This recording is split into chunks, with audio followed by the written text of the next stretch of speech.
كاين اللي يقول علف، كاين اللي يقول التاجر، كاين اللي يقول سمسار، كاين اللي يقول راهم سمسار يغلوا. وهي المنتوج تاعنا ثروتنا راه نقصت.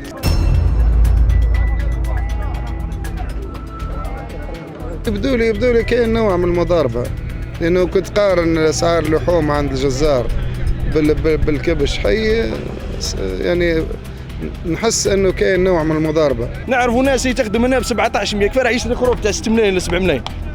ما لا انظروا لنا، ما بارك الله فيكم بهذا الامر، وماذا بكم تشوفوا لاخوانكم.